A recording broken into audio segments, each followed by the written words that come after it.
Hello बच्चों, आइए इस प्रश्न को देखते हैं। निम्नलिखित अधूरा कथन पढ़िए जिसमें दो रिक्त स्थान ए और बी दिए गए हैं। ए के मरीजों के उपयोग हेतु एक औषधि है, बी नामक जीव की एक प्रजाति से प्राप्त की जाती है। दो रिक्त स्थानों ए तथा बी के लिए सही विकल्प चुनिए। तो यहाँ पर हमें ए व बी दो विकल्प दिए गए हैं जिनको हमें इन रिक्त स्थानों पर भरना है। तो प्रश्न को देखते हुए हमारी मुख्य अवधारणा मुख्य अवधारणा होगी कि औषधि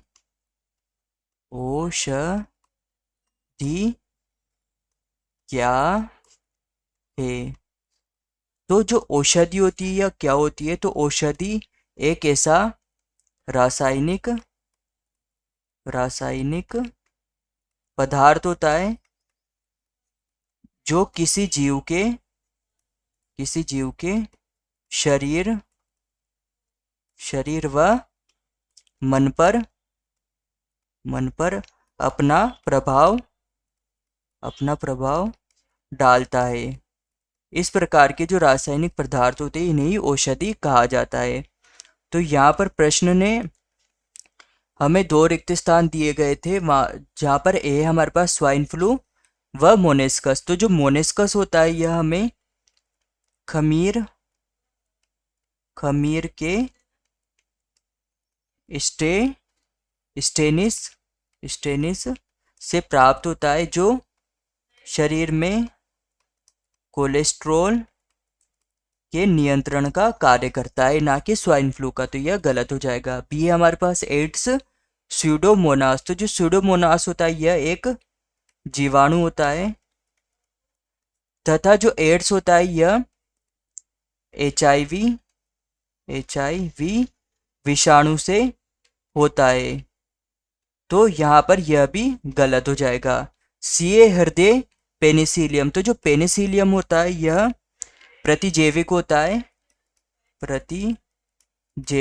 है, इसका हृदय से संबंधित कोई कार्य नहीं होता है। तो यह भी गलत हो जाएगा। डी है अंग प्रत्यारोपण ट्राइकोडर्मा। तो जो ये ट्राइकोडर्मा होता है यह एक कवक के द्वारा प्राप्त होता है, जिस कवक का नाम होता है साइक्लोस्पोरिन नामक कवक के द्वारा यह ट्राइकोडर्मा प्राप्त होता है, जिसको अंग प्रत्यारोपण से पहले दिया जाता है।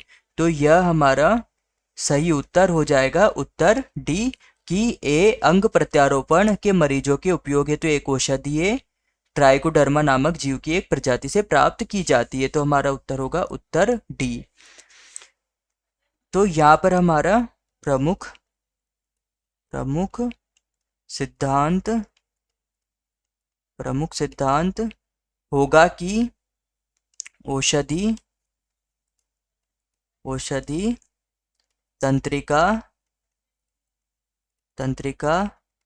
तंत्र व मति भ्रम उत्पन्न करती है। अर्थात जो औषधि है वह तंत्रिका तंत्र को कम करती है व मति भ्रम उत्पन्न करती है। इस कारण इसे दो भागों में बांटा गया है। दो भागों में बांटा गया है। वह इसके दो भाग होते हैं। एक तो जो वह औषधि जो तंत्र को कम कर देती है, अर्थात उसकी क्रियाशीलता को कम कर देती है, वह इसका दूसरा होता है जो वह औषधि जो मतिभ्रम को उत्पन्न करती है। इस प्रकार से इसे दो भागों में बांटा गया है। आशा है कि आप इसे अच्छी तरह समझ गए होंगे। धन्यवाद।